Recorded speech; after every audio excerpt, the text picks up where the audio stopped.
Maqaa Abbaa, Ilmaa, Hafuura Qulqulluu Waaqa tokkoon Ameen. Du'aa ajaa'iba raawwatu. Duuti Kiristoosiin guyyoota 3 caalaa qabuu hin dandeenye waan ta'eef Gooftaan keenya qoonqoo du'aa keessaa bahe. Kanaanis hibboon Saamsoon deebii argate. Abbaan aangoo Saamsoon miinzota isaan nama nyaatu keessaa nyaanni bahe. Jabaa keessas onneen jabinaa yookiin gootummaa baate jechuun hibboo dubbatee ture. Miinzonni haadha manaa hiikuudhaan deebii argatanii booda misirroo irra kan miidhagu maalidha? Leencota irras kan cimu eenyudha jechuudhaan deebii kennanii turan. Hangafni Phaaphaasota qulqulluu Yaaqoob inni Siruug garuu hibboon Saamsoon kan hiikoo argatee du'a Kiristoosinidha jedha. Fakkeenya 14:14. Akka barumsa hayyichaatti kan nyaata keessaa nyaanni bahee kan cimoo ta'e keessas onneen gootummaa bahee hibboo jedhu keessatti nyaata cimoo kan nyaatu kan jedhame du'adha. Duuti baroota dheeraadhaaf ilma namaa nyaachaa ture. Namoota hedduu isaanii irratti jabaa yookiin cimaa ta'e kan ture injifatee ture. Guyyaa jimaataa garuu duuti jabinni yookiin ciminni isaa humna Kiristoosin dadhabe. Kiristoos akka namaa gara awwaalchatti gadi bu'e. Kabaja mootii mootolee gooftaa gooftotaan awwaalcha keessaa bahe.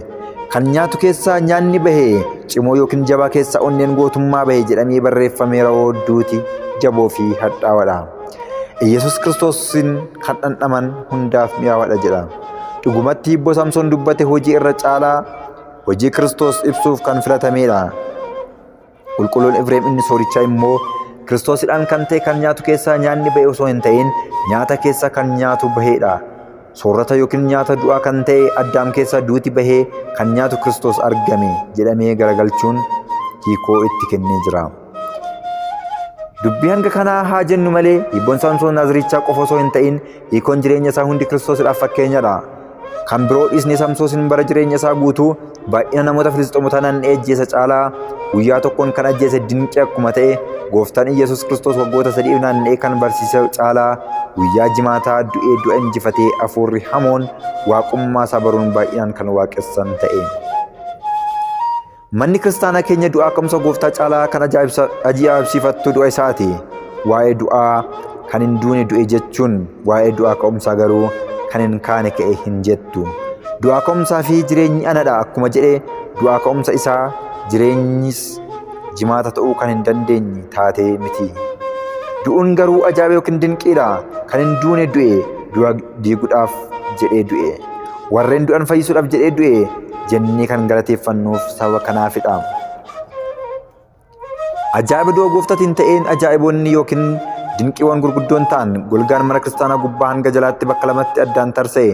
Dacheen sochaatee kattaawwan adda caccaban awwaalchi banaman qulqulloonni baay'een rafan yookiin du'an turan ka'an. Maatewos 27:51-52. Golgaan mana kiristaanaa bakka lamatti addaan tarsa'uun isaa argaa yookaan hiikoo guddaa kan of keessaa qabudha.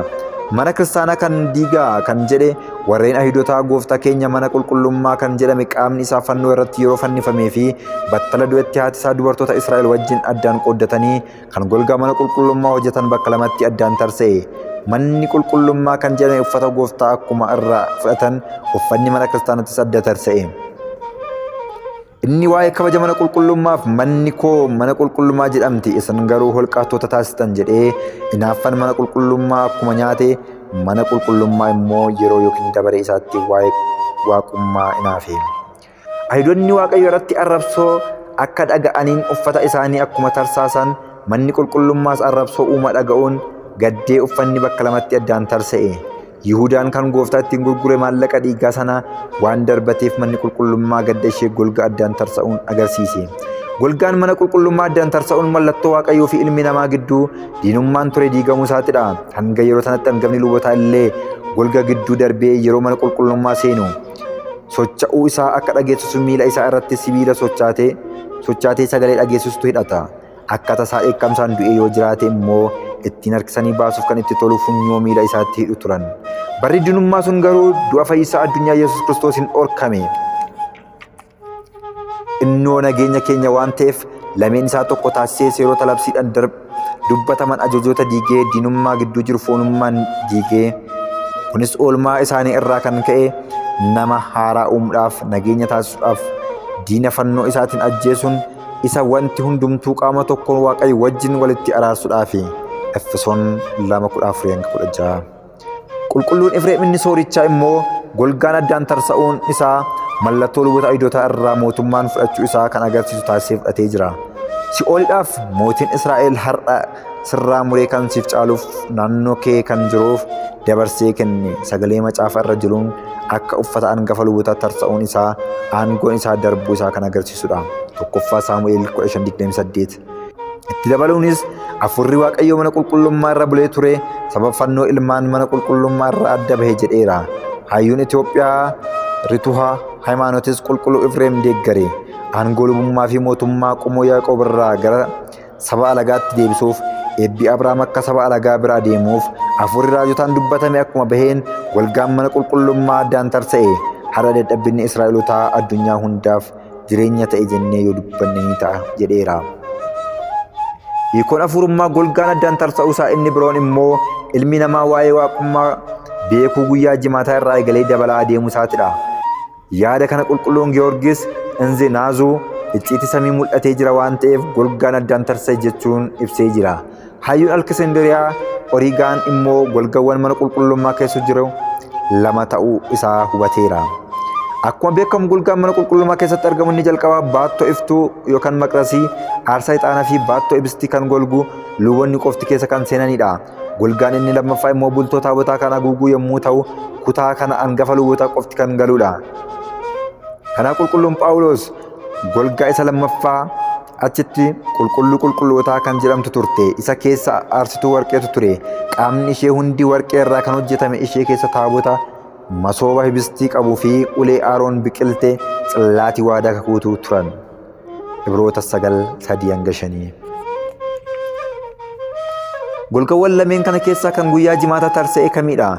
Isa jalqabaa moo lammaffaadha? Hayyichi deebii kana yeroo deebisan golga isa jalqabaa ta'uu isaa ibsanii jiru. Dhuguma golgaan inni lammaffaa yookaan keessa argamu kun tarsa'e osoo ta'ee kan inni jalqabaa waan golguuf inni lammaffaan yookiin kan keessaa sun tarsa'uu isaa namatti mul'atu ture. Golgaan jalqabaa kun tarsa'uu isaa akka barumsa hayyuu kanatti icciitiin kakuu moofaa hanga dhalachuu Kiristoositti dhoksaadhaan turan ifa bahuu isaa kan agarsiisudha. Golgaan hanga yoonaa osoo hin tarsa'in hafe immoo icciitiiwwan samii kan nuti hin beekne amma safuu isaa kan agarsiisudha. Beekumsa adda qooddannee ni beekna waan ta'eef raajichas adda qooddannee ni dubbanna. Goonka kan ta'e yoo dhufu garuu adda bahee kan ture ni diigama. Tokkoffaa Qorontos 13:8. Mana qulqullummaa keessa golgaan erga tarsa'e booda du'a gooftaatti aanee awwaalchi baname. Qulqulloonni rafanii turan ni ka'an. Du'a ka'umsa booddee awwaalcha keessa ka'anii gara biyya qulqulleetti galuun namoota baay'ee isaanitti mul'atan. Maatiyoos 27:51-52. Duuti fayyisaa addunyaa Yesuus Kiristoos madda jireenyaa ta'uusaa kan agarsiisu yeroo qulqulleetti lubbuu isaa kabajamaa foon isaa irraa adda baatu warreen du'an yookiin mugan du'a keessa ka'uun isaanii kan agarsiisudha. Gooftaan du'aan jireenya kan kenne sagalee guddaan iyyuudhaan warreen du'an awwaalcha keessa bahan. Alazaar jedhee dubbii waamichaa dhageessiseen Alazaar du'a keessa akkuma baase sagalee guddaadhaan iyyuu isaan immoo baay'een isaanii akka du'aa ka'an taasise. Hiikoon ajaa'iba kanaa inni dhugaan kan argame guyyaa jimaataa du'ee warreen du'aniif fayyina kan kenneef du'uu fayyisaa addunyaa Yesuus Kiristoosidha.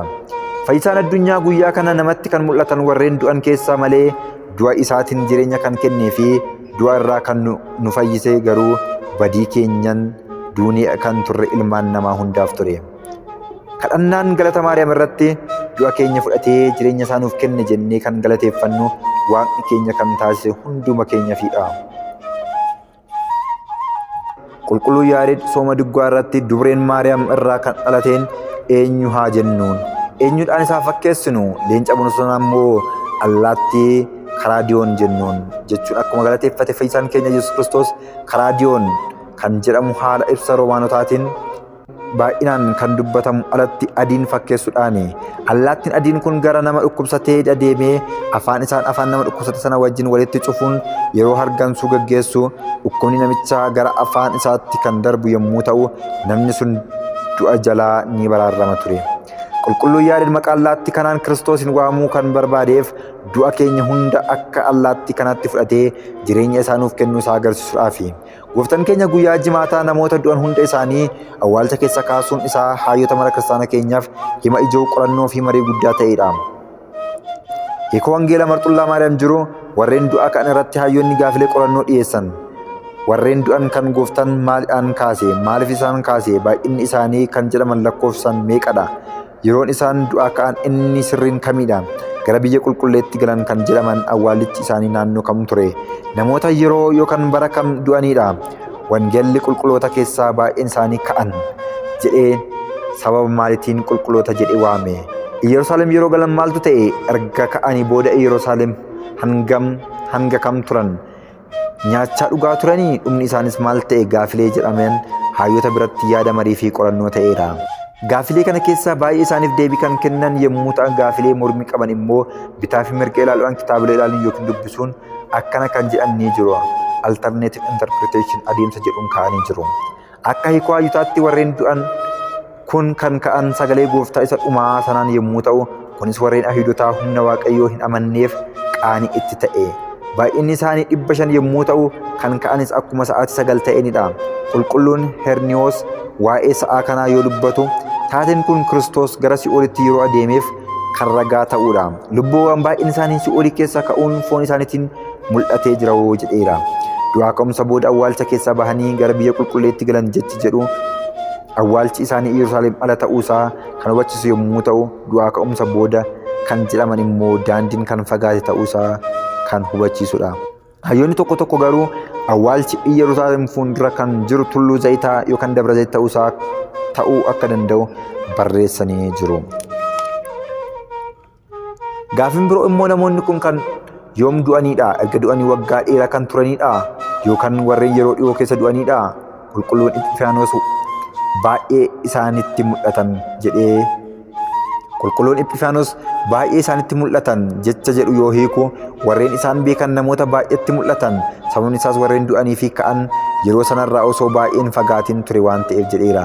Dhugumatti erga du'anii baroota dheeraa warreen lakkoofsisan osoo ta'ee namni isaan beekan waan hin jirreef ka'umsi isaanii nama kamiyyuu illee hiikuu kan hin kenninedha.